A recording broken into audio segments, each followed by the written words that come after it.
I had to start off with a smile. I haven't said it in a while, so I had to say it again today. Hello, hello, happy Tuesday to all of you. Hopefully, you've had a great start of your morning. It's afternoon here. Some places it's morning, some places it's evening. Whatever it is, hello to you. Hopefully, you've had a great start of your day. Let me put my phone on Do Not Disturb. I keep forgetting to do that um, because people tend to call me when I'm on my lives. So, hi, Jason. Hi, Felisa. Hey, David. So, today is Real Estate Tuesday. So, I'm coming back again with some sauce as I did last week. So, I am big on education. I'm an educator. We was virtual today, y'all. So, it was great. The kids got on. I forgot. I teach 6th through 8th grade reading, English, or whatever at West Village Academy. So shout out to all the students and the staff there. I usually do this in my classroom, but I'm at home today because it's cold. It's so cold in the D. Look, I'm not used to this. I'm definitely not used to this right now. I need to get me some Michigan gloves. Where can I get me some Michigan gloves, y'all? Somebody tell me because I got Memphis gloves and them gloves don't work here. So, but I'm still gonna get out and do my workout today. That's why you see me with my Nike sweatshirt on because I'm getting geared up for that. And because consistency is key in everything, education and everything. But I'm here to educate today. So drop a 1 in the comments if you're watching this live. Drop a 2 if you're new to my live, and drop a 3 if you're watching the replay. And I really appreciate it. So we're gonna get started here in a few. I'm glad I started at 12 today. Got to get used to still getting used to being on Eastern time again because I was on Central Standard Time for so long. So I'm here. If you don't know me, I am an educator by day, but I educate people on real estate and also financial literacy, business funding, commercial funding, all of those great things. But today we're talking real estate. We're talking about coming from financial despair, okay, to home ownership or real estate investor, however it is that you want to do it. Some people are already homeowners and you want to learn how to become an investor. One thing that you have to do is get your personal finances together. So in this season right now, it's the best time to buy. It's always a good time to buy real estate though. And you want to get yourself geared up for the busy selling season that's coming approaching us.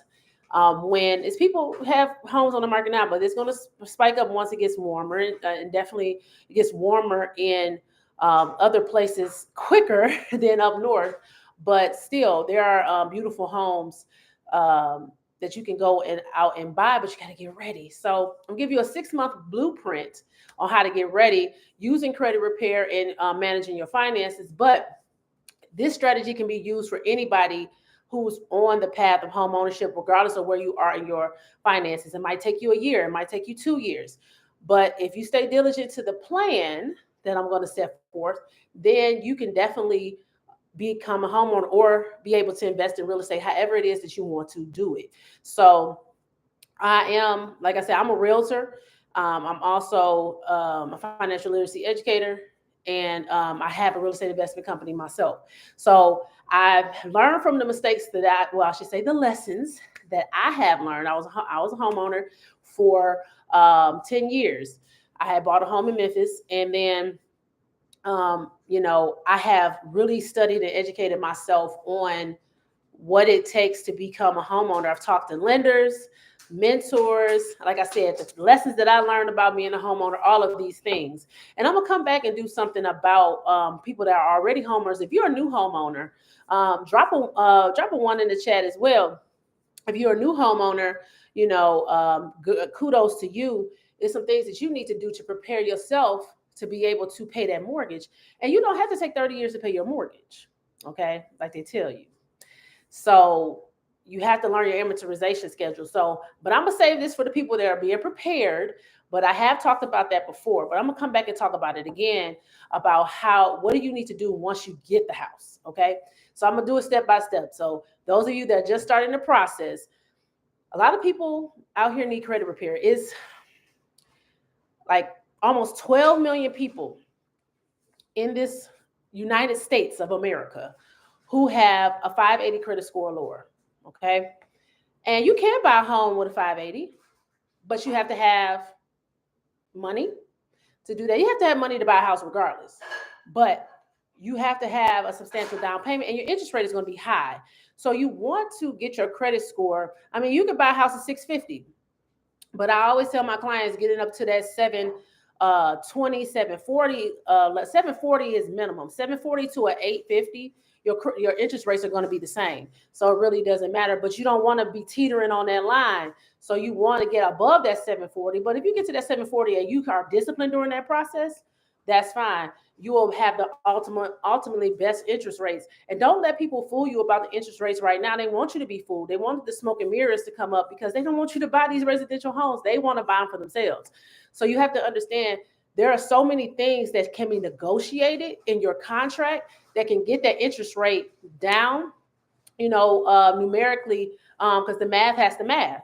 And a lot of people looking at what it's going to cost right now. But if you have the right lender and have the right agent, they can show you how to get that. You can get that rate, down mathematically. So, but let's get started. So credit repair involves, improving or rehabilitating your credit. Okay. It's like, giving your financial reputation a makeover. I've had to do it countless of times. If you've seen any of my other videos, I've had to do it countless of times. So I am not here to judge you. I had 3 bankruptcies at one point. Okay. 1, 2, 3. So the goal is to remove inaccuracies, address negative items, and overall boost your credit worthiness. That's what you want to do. So how it works is you have to check your credit report. If you're not checking your credit report, you're doing yourself a disjustice. I talk to so many people and I ask them what negative they know their credit score is bad because they keep going out there trying to get funding for different things and getting denied, but they don't even know what's on their credit report. I've talked to so many people, they be like, I don't know. I just know it's bad. A lot of people keep track of their credit score because of their bank or, Credit Karma and all of that. See, Credit Karma is not a bad site to look at, but it only gives you your Vantage scores. You need to have your FICO scores. So if you have a site like Experian, MyFICO, Smart Credit, and what we use for our services is Ultra Score, you'll be able to see your FICO score, and that's what the lenders look at. And that's what you need to be looking at. But you have to look at your report. You have to understand how to read your report. You have to understand what it's saying and what your financial makeup look like. So when you look at your credit report, depending on where you look at it, or platform, because everybody's platform is different. But you usually have your personal information at the top. Now, if you have a whole lot of different addresses and different work history on there, you need to get those removed. Matter of fact, it just reminded me, I got to send somebody that personal info letter. So I have a letter that can help you remove those inaccurate work history and the addresses as well. So, but you have to do that too. You have to be able to be properly identified. And if you're not properly identified, it's going to hurt your chances. It's not saying that it can't happen because I didn't do it at first and my stuff was still removed from my credit report, but it's harder to identify you if you have all these different names. Like I had like 5 different names that I went by. Some of them that it wasn't even my name, but it was on my credit report because people like misspell my name or whatever, trying to put stuff in. So you need to know what that looks like. Usually that's at the top. Then it shows you your active credit that you have right now. And then towards the middle, it shows you what your negative items are, if you have any. And then under that, usually your inquiries. So this can happen in multiple different orders, but that's how it usually works. You need to be looking at the part where it says negative items. Okay. Delinquent accounts. It'll say negative items, delinquent accounts, late payments, charge-offs, collections, bankruptcies, foreclosures, evictions, repossessions, student loans and collections, child support that's in collections, tax liens, all those different things that are on there can be removed from your credit report. But you need to know what they are and what they mean. And those heavier items like bankruptcies, like I said, I had three: bankruptcies, evictions, foreclosures, repossessions, evictions, tax liens. Those are harder to get off your credit report. It takes a little bit longer. So if you're looking to be a homeowner in the next 6 months, you need to get started now, because this is your 6 month blueprint. So next thing you need to know, once you figure out, what your landscape looks like, you need to look at and dispute your inaccuracies. Now, a lot of people, want to do it themselves, and that's fine. You can do that. But you need to make sure you're disputing your inaccuracies, not online though, because they can come back. You need to be disputing these inaccuracies on paper. You need to be sending a letter on paper to the credit reporting agencies, because the credit bureaus is the federal government. The federal government is the one that regulates Experian, TransUnion, and Equifax. So you need to make sure that you are disputing it on paper. Now, you can find all types of dispute letters all across the internet. You have ones that has the codes on there. You have ones that have general, information that you could put on there for you to dispute. But if you have problems in finding that, or you get confused or overwhelmed of which one, I have a program that can help you do that. So, but you need to dispute those negative items on paper, because a lot of times when you dispute it electronically, they do get removed, but sometimes they get put back on there later on, and sometimes you don't notice. So I can say that for me, I had a problem when I was buying my home in Memphis. I was at the closing table about to leave the office, and they had gave me the keys, and then it was like, oh no, something came back on your credit report. You have a collection, a zero, a zero total, okay, amount collection from Chase Bank. Now I knew I paid Chase Bank off, but because it came up as a collection, even though they saw it was a zero balance, I almost lost my home. I had to call Chase, and it was at the end of the day. I had to find somebody to fax over the information, all of that. So you need to understand that sometimes that stuff can pop back on your credit report if you do it electronically. You do it on paper, that's a legal document. They have to honor that. So you need to make sure that you are doing that. And if you're going to plan on paying the collections agencies, then you need to have that in writing. You need to send them a letter in writing telling them that it's a pay for delete with no negative connotations or denotations on your credit report. So if they don't do that, then you don't pay. So that's the thing. You have to do that you have to do that on paper as well, because taking their word for it is not it. You should never take their word for it. You have to get things in writing. You have to get things in writing. So if you plan on playing a collection, you have to send them a letter or email, something that is substantial that you can keep record of, that they are going to pay you paying for deletion and no negative comments left on your credit report. So that's how that works. But you can dispute it instead of paying. But some people are impatient. They don't want to sit in the process and do the credit repair process as it goes. So if that's who you are, then, and you want to pay and you got the money, then you need to send them a letter for pay for deletion without any negative comments. Okay, because sometimes they'll put on their closed account, like didn't pay, full balance, or whatever the case may be. So you need to make sure that they don't put any negative marks on there. But you can dispute it. According to the Fair Credit Reporting Act, you can dispute any negative item on your credit report. So that's including collections. So those collection agencies that are calling you and all of that, that's illegal. They have to stop calling you. You can tell them to stop calling you and give you the original. You can send them an email and tell them to send you the original copy with your signature, your wet signature on there of the debt. If they cannot produce that, they have to delete it. So that means you don't have to pay them either. So that's another way that you can dispute it. They have to send you their paperwork. And if they don't send you that paperwork, then you'll dispute it with the credit reporting agencies. That's how you get that removed. So you have to address the negative items. You have to. Once you start addressing the negative items, now it's time to build your credit. Okay. So what are some of the best ways to rebuild your credit? Some of the best ways that I like is going to those top tier banks. Now you can have, like, I know with Bank of America, it's like a 580. It might be 550 to 580. I think it's in that range where you can get a secured credit card. They take a year to turn it into a unsecured credit card. Navy Federal is a good one. You can get a secured credit card with them, and theirs change in 6 months. I know Navy Federal, is doing some things in the real estate game, and people are upset, but they still have good products. Until we get our own banking systems, we got to use what we got. So when you got to use what you got to get what you want, you just have to learn how to play the game with them. That's all that means.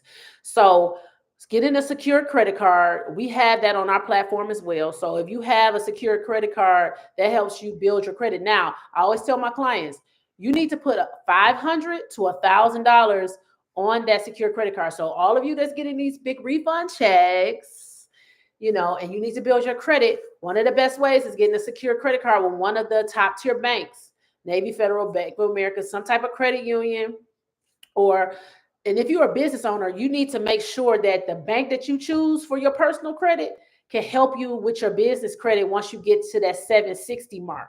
Because if they don't have the products you need, you can go to different banks, but you want to have relationships with these people. So you just have to pick the right bank. Chase, Bank of America, Navy Federal are some of the top tier names, but you have local credit unions and small banks in your community that have the same type of products. So you just have to do your research to see if that's the best place for you. So, excuse me, I helped one of my students he's a young father now, and he's in his 20s now, and I helped him be able to build his credit from nothing by using the same method. He went and got a secured loan first. He went and got a secured loan, just like a secured credit card. You have to put your own money up. And then he went back and got a secured credit card. Within 3 months, he had a 700 credit score. But he had that diversification. So when you're looking to purchase a home, you have to learn how to diversify your credit. So once you start building, you have to diversify. You have to have revolving credit, and you have to have I drew a blank. You have to have revolving credit and installment credit. Okay. So the revolving credit are the credit cards. And I know credit cards are so scary, right? No, you just have to learn how to use them at your advantage. Okay. You use your credit cards for those everyday things that you buy. Okay, the gas, the groceries, paying your cell phone bill. If you do those type of things with your credit cards, you're eliminating a bill. So only thing you have to do is throw that lump sum on your credit card bill and watch your credit score jump.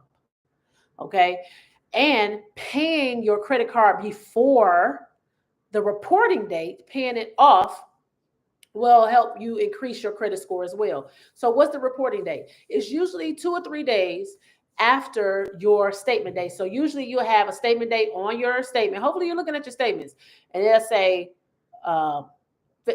January 1st and February 1st. You need to make sure that you're paying your credit card off within that window. And then 2 days later, 2 to 3 days later, they are reporting it to the credit reporting agencies. So that way, once they report it, it's a zero balance, but it's getting the activity. You have to be on the algorithm. Credit cards are on an algorithm. You have to work the algorithm to your advantage by paying it before. So like, for instance, my reporting date is on the 14th, but my due date is on the 28th. So if I wait to the 28th to pay that month's bill, then I'm already losing in the algorithm. I'm not building my credit or making my credit score increase. Another way that you can build positive credit, if you're renting right now, you've been doing it for 2 years, you can use a company like Rental Karma. If you want more information about that, I can definitely send you information about that.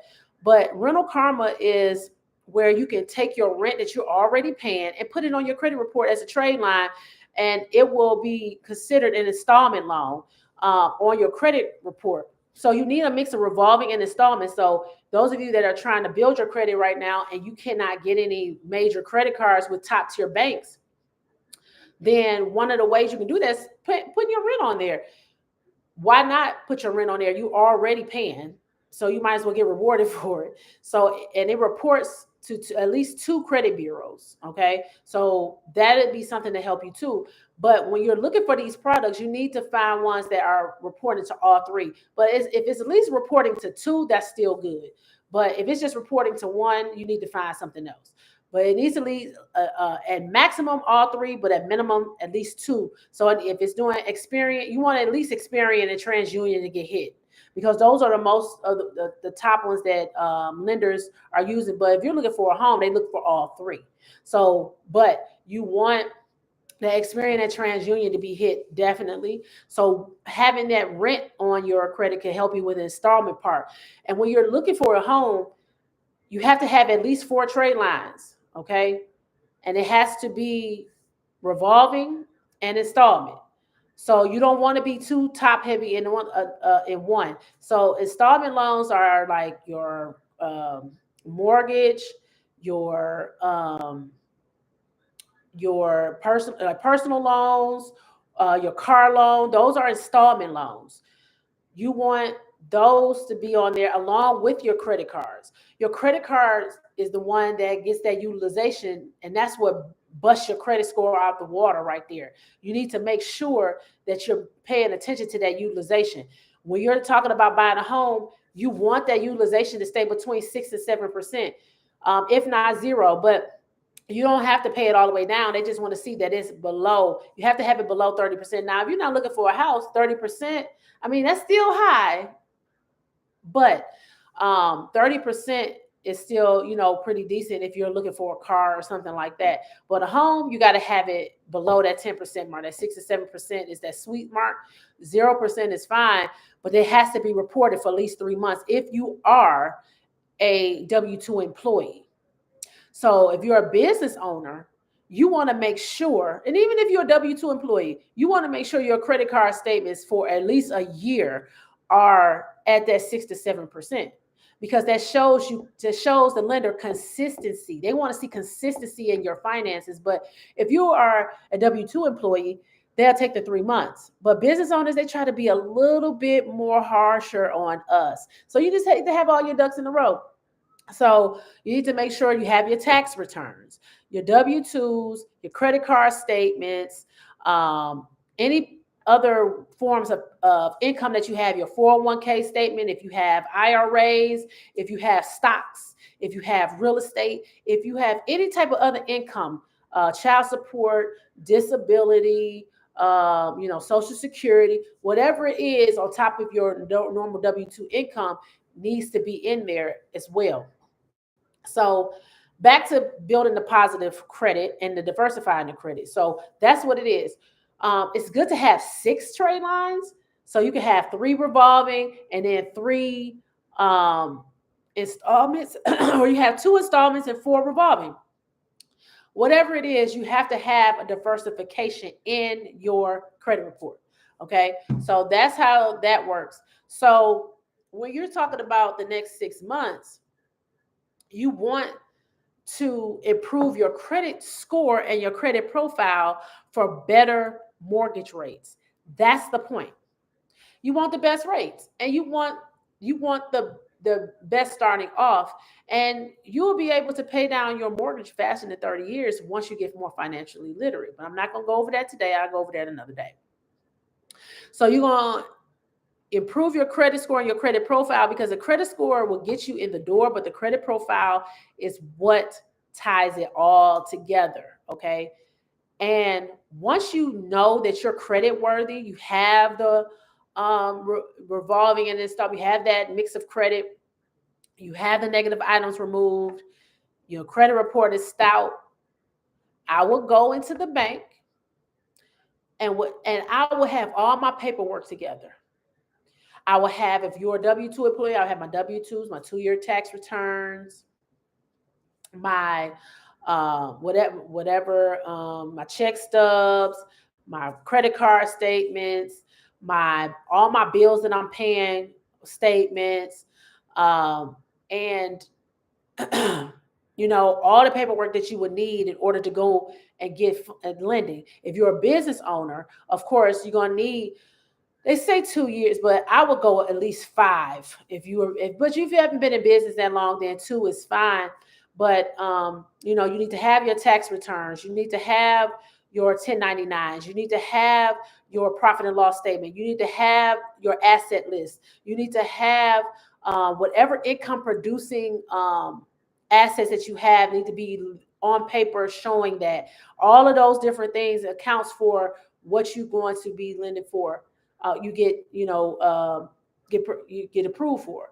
And if you have all your paperwork and you decide to, and you go into the bank and have these conversations. Don't do these conversations over the phone, because anybody can sweet talk you over the phone.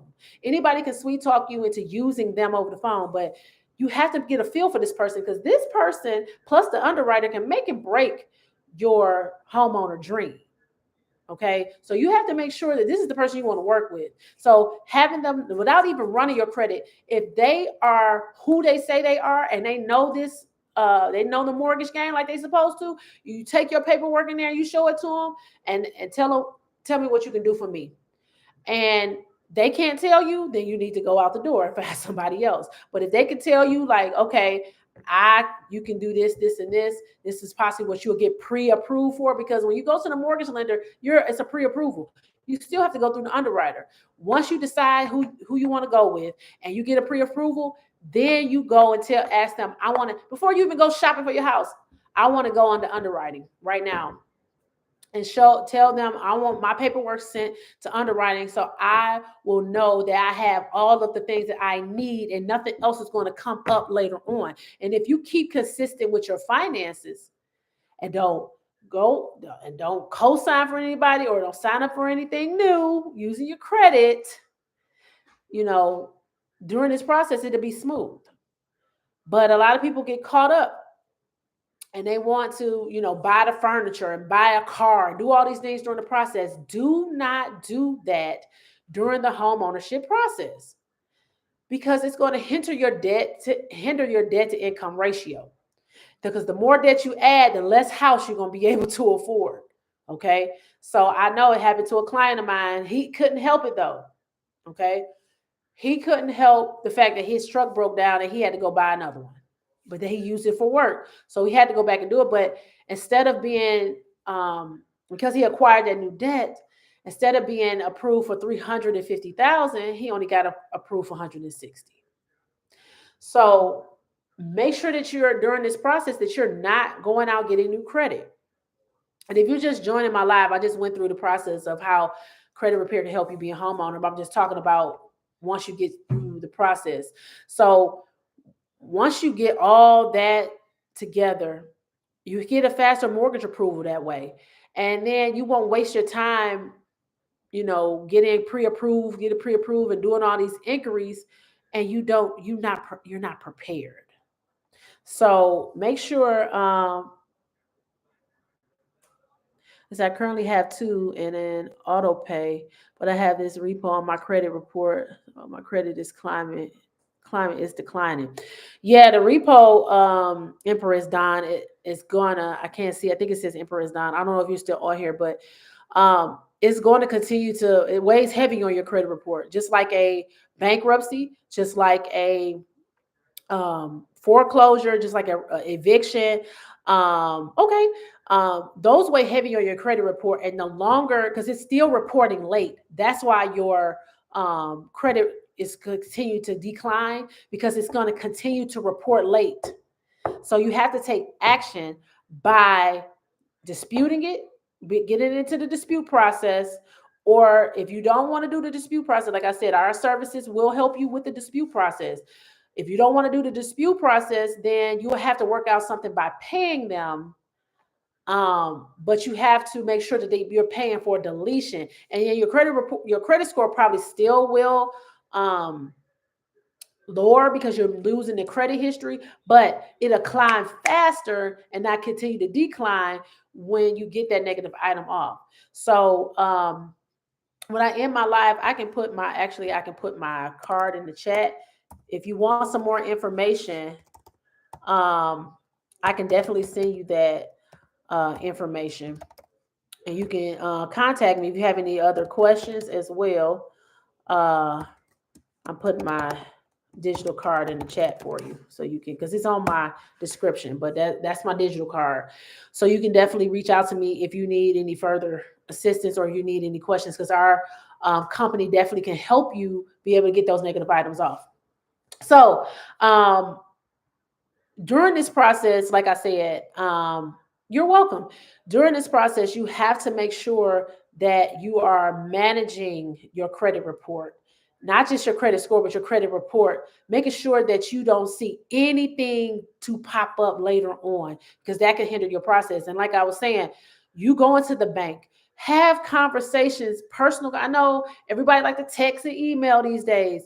Nothing like a personal conversation and a personal relationship with your mortgage broker who you choose or whomever it is that will help you get through this process, because you have to do the small things. They're people too, so they get caught up on their emotions and things of that nature too. So uh having your paperwork in order, like I said, if you're a W-2 employee, having your W-2s, your tax returns, your check stubs, your credit cards, all your bill statements, any other income that you have, 401k, IRA, stocks, all of that can help your chances.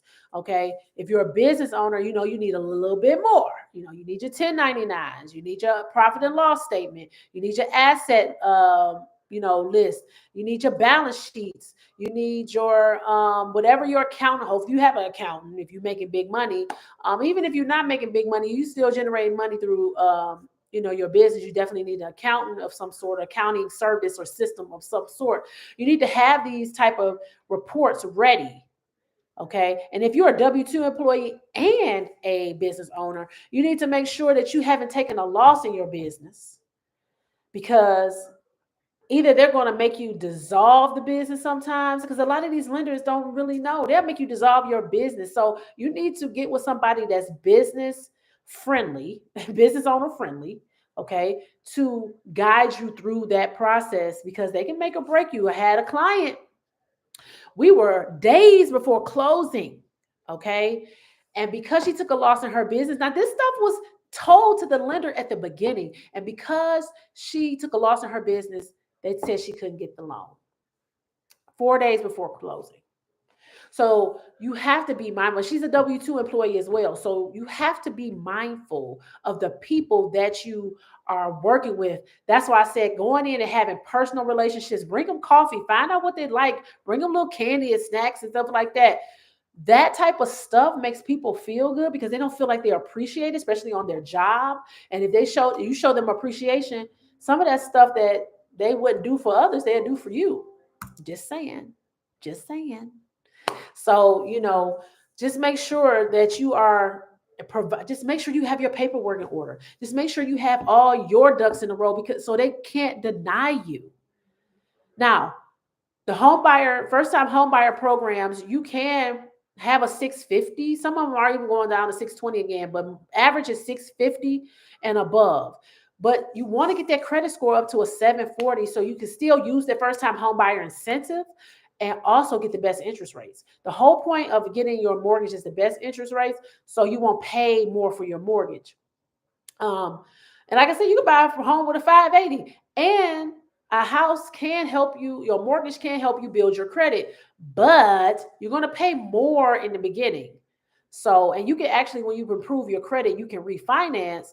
But that takes a little bit. It takes some time. But if you had that cash reserve and you have a 580, it's an FHA loan that you can get, that you can use the 580. I don't suggest that. But some people are in dire situations, and having a mortgage, I give people strategies wherever they feel like they are. But being more financially literate, being more financially fit is going to be better than you buying that home at 580 at almost 10% interest rate, putting up all that money up front, because you're going to have to put up some money up front.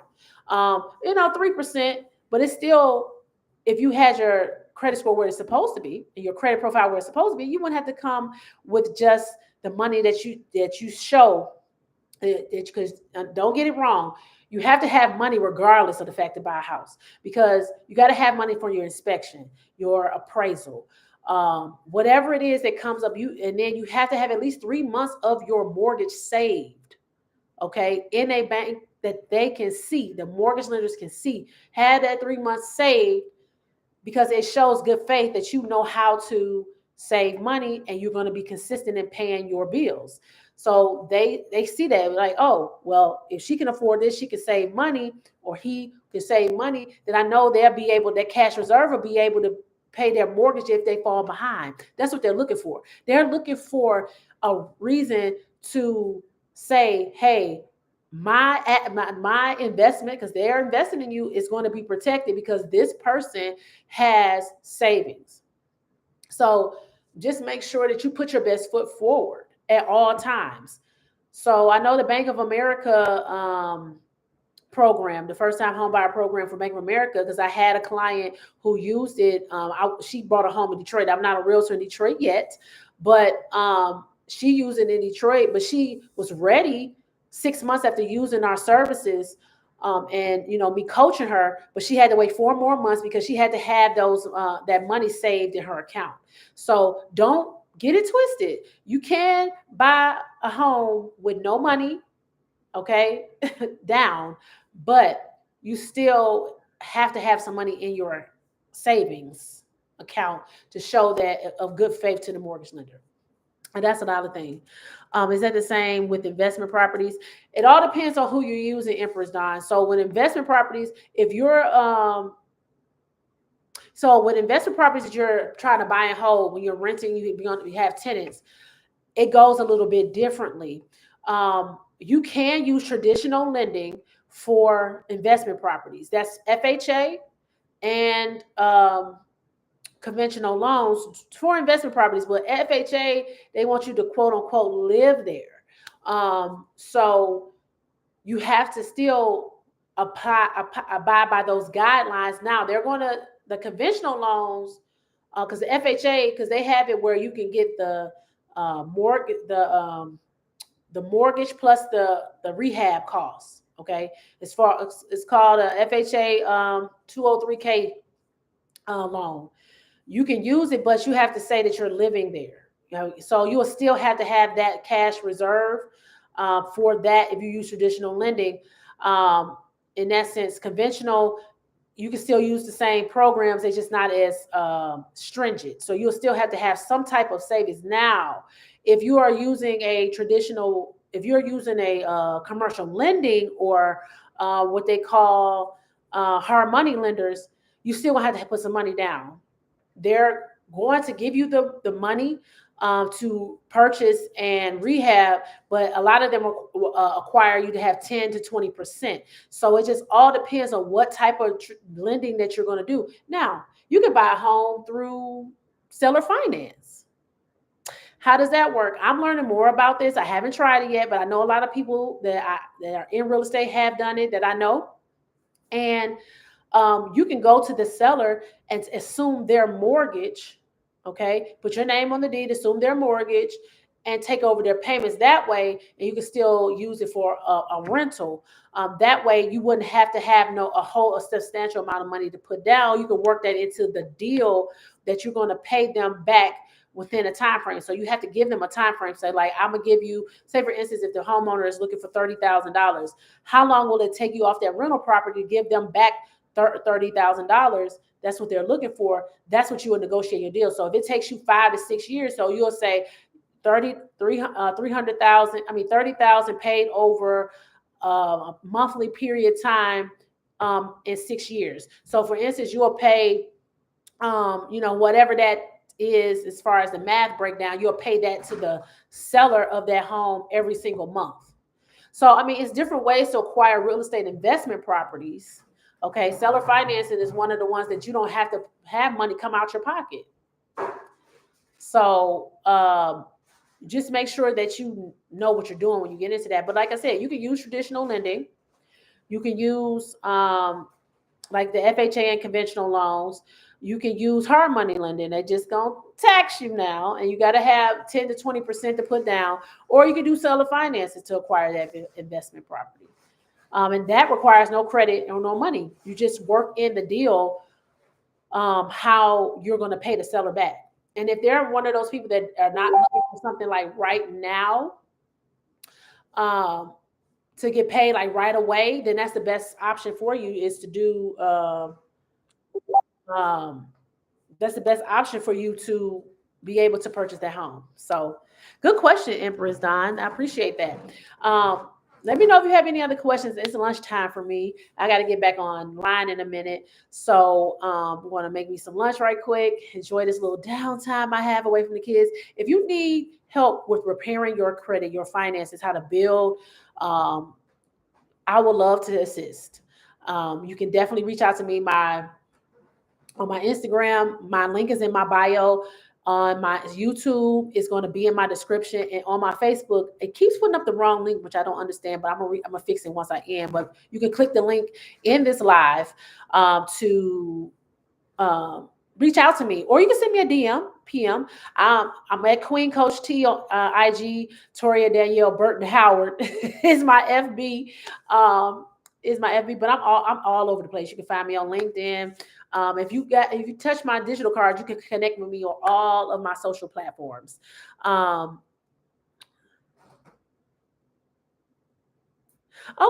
cool. I would love to hear more about your nonprofit organization. That is awesome. I'm going to start one too. And I have somebody that you can talk to about that as well, where you can get some government contracting to get some funding for your business, for your nonprofit, Empress Don. So yeah, definitely contact me. I have somebody I can connect you with. So like I said, I would love to assist you in your real estate and financial needs. And if you need funding for your business or for your real estate acquisitions, because it's time to buy this real estate, people, then I would love to assist you as well. So contact me, get at me. I'm here to serve. So stayed on longer than I wanted to. So I bid you adieu, and I will see you later. Everybody have a blessed day.